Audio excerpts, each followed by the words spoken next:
ele é um lutador da escola, da democratização da escola, democratização no acesso, que todos tenham acesso, e democratização interna, a democratização das relações, que não sejam relações verticais, autoritárias, mas horizontais, dialógicas.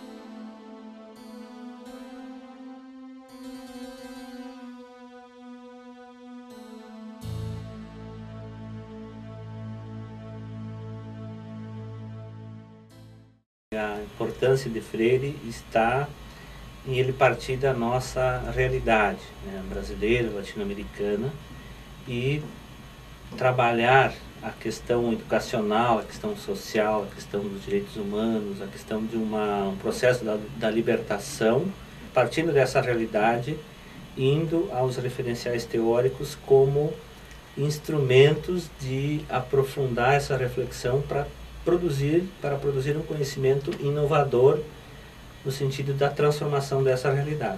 Meu primeiro contato com Paulo Freire, consciente,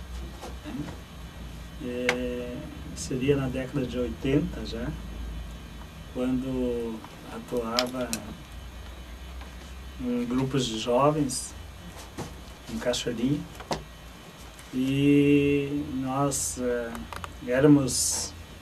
passávamos por um processo de formação, né, que era embasado na teologia da libertação, né, e nos princípios filosóficos que confluem com o pensamento de Paulo Freire. Poucos referem, mas Paulo Freire foi um primeiro leitor de textos que estavam muito próximos de uma epistemologia de tendências, de um certo modo, posteriores ao positivismo, mas que estavam ainda marcadas por ele. Por exemplo, na distinção que ele faz entre consciência ingênua e consciência crítica, há uma referência clara a duas formas de pensamento, e essa diferença entre duas maneiras de pensar, duas maneiras de agir, se alicerça numa epistemologia. Em Paulo Freire me parece muito claro, portanto, a presença de uma epistemologia que tem raízes históricas, marcadas por uma historicidade. Então o Freire parte da vida, no sentido de que ele entende a existência humana, né, o ser humano como um ser no mundo, e como ser no mundo ele está, a vocação dele, de todo ser humano, de todas as pessoas, seria buscar ser feliz, buscar se realizar enquanto projeto de vida, enquanto ser mais. Então nós estaremos vocacionados para a humanização. Mas na vida concreta, na existência concreta, nós encontramos sempre situações adversas, né? Contrariedades, limitações a essa aplicação concreta do nosso projeto do ser mais. E essa vida concreta em sociedade que impõe, né, nossas limitações, nossas situações limites, devem ser, segundo a proposta de Freire, devem ser encaradas não como um impedimento, mas como uma motivação da nossa luta, né?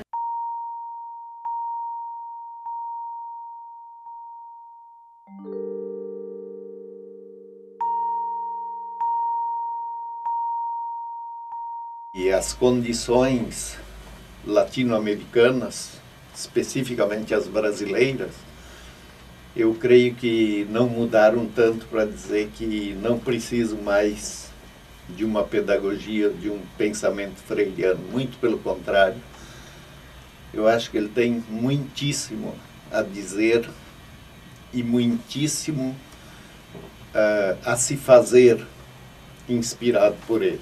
Acho que o Paulo Freire é um autor que inaugura, né, essa discussão da pedagogia da libertação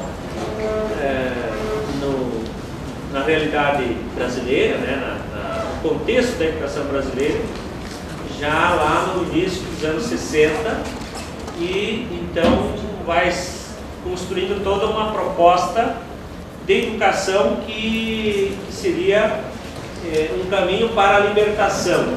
Nós vemos, por exemplo, uma diferença muito grande do pedagogia do oprimido para pedagogia da esperança para pedagogia da autonomia. Eu vou dar um pulo, do pedagogia do oprimido para pedagogia da autonomia.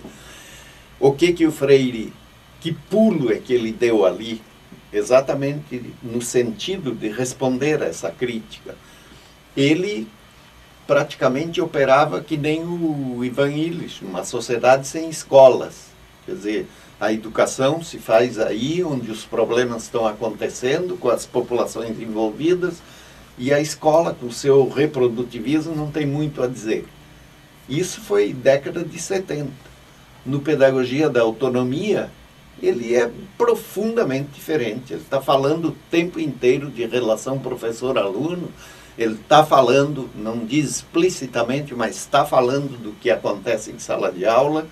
Quer dizer, ele abandonou essa ideia de que a sociedade pode viver sem escola. Aí está, eu diria, o núcleo da proposta de Freire, de uma pedagogia da opressão, que no fundo é uma pedagogia da libertação, uma proposta de pedagogia da libertação. Ele está analisando o fenômeno da opressão. E coloca aí um elemento que para a época era extremamente delicado, que é a questão de classes sociais, a questão de opressores e oprimidos. E ele levanta a questão, como é que não diz vamos libertar os oprimidos, mas como é que eles podem ser libertados? A concepção predominante e hegemônica que a sociedade prega, né? Ela também prega o ser mais, incentiva para o ser mais, mas o ser mais indivíduo, individualista, ser mais visto como consumidor.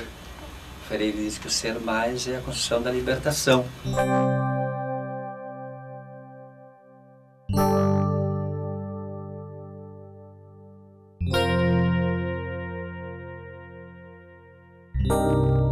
Foi num tempo em que eu era pequeno agricultor, jovem, e que discutia a organização da juventude. E nessa discussão que me deparei com ideias que diziam que a sociedade era contraditória e que havia de um lado trabalhadores, né, explorados como pequenos agricultores produzindo e explorados na comercialização, dependentes de tecnologias, dependentes de sementes, dependentes de preço, nunca sujeitos para a definição desses elementos fundamentais para quem produz na terra, né? O tempo em que Paulo Freire vive é um tempo absolutamente cruel do ponto de vista das condições sociopolíticas nas quais o Brasil estava situado e o modo como tudo se passou a partir dos anos, da metade dos anos 60. Agora, a grande questão parece que Paulo Freire propunha uma saída para isso através dos seus conceitos de conscientização. A passagem da consciência ingênua para a consciência crítica, mediante esse processo de conscientização, é extremamente racionalista em Freire. É um projeto pensado, mas ele é um projeto não somente pensado do ponto de vista da sua execução, da sua possibilidade de execução, mas também pensado do ponto de vista da sua estrutura. Ou seja, é um projeto que encarna aquilo que é mais tradicional do mundo da filosofia. A passagem de uma visão ingênua da sociedade, da realidade, da história, etc., para uma visão crítica.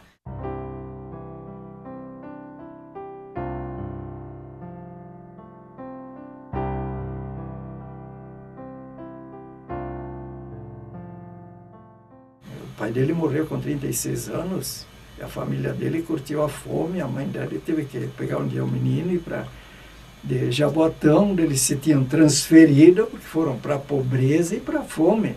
Mas em 63, especificamente, com apoio, a pedido do governo do Rio Grande do Norte, o governador Aloysio Alves, ele desenvolveu uma experiência em Angicos, uma cidadezinha lá no interior do Rio Grande do Norte, um jornalista disse que precisava andar, comer pó por 150 quilômetros para chegar lá, não é?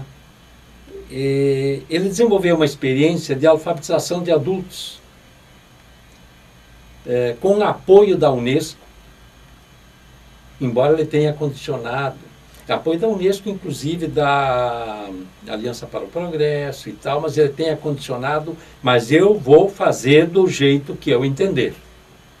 Ele, professor da Universidade Federal de Pernambuco, realizou essa experiência. Essa experiência teve uma repercussão muito grande, não só no Brasil, inclusive no exterior. Durante todo esse período da ditadura, particularmente no período assim compreendido entre 64 até 1968, 69, 70, né? Esse trabalho de Paulo Freire permanecesse, como é que a gente pode dizer, nas catacumbas. Só que poucos meses depois, 64, Freire era preso exatamente por suspeita de subversão, entendendo que esse método era um método não de alfabetização, mas de politização e conscientização. Então tu vês a contradição. Aparentemente funcionou para eles, funcionou bem para alfabetizar, mas aí não demoraram muito para se dar conta que não só alfabetizava, ele fazia mais, não é? E talvez principalmente ele criava sujeitos da história.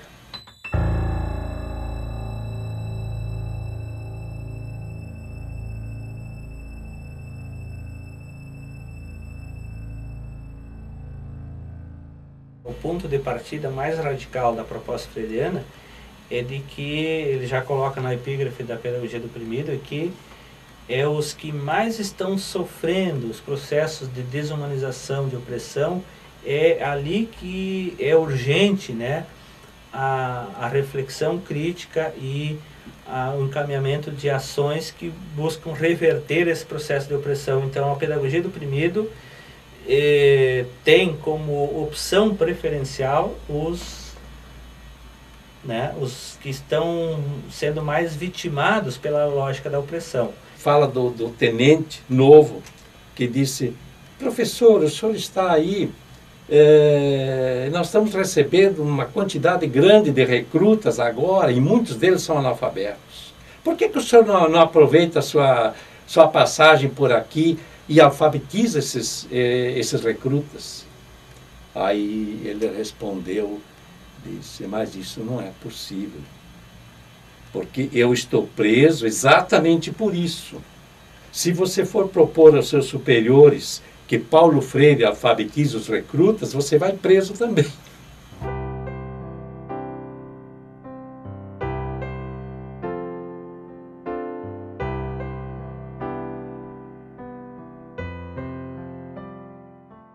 É das margens que vem o novo. Essa questão das margens, da alteridade, né, em relação ao ser já construído, né, então o outro, a alteridade, a diferença, é que pode colocar, pode ampliar, né, ou buscar renovar os sistemas já constituídos.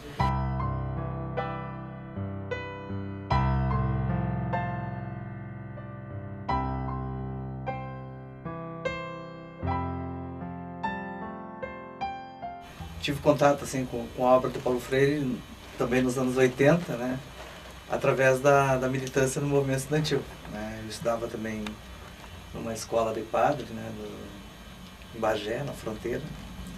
E nessa escola a gente começou a militar na Pastoral da Juventude e tal, e no Grêmio Estudantil da escola. Né, um momento de abertura política. E na escola tinha uns padres aí também que eram adeptos da teologia da libertação. E a escola colocou na sua filosofia o método ver, julgar e agir. Né? E o interessante é que a escola, além do método ver, julgar e agir, ela colocou celebrar. Né? Então, o que norteava a nossa ação dentro do movimento estudantil era a perspectiva do Paulo Freire. Né?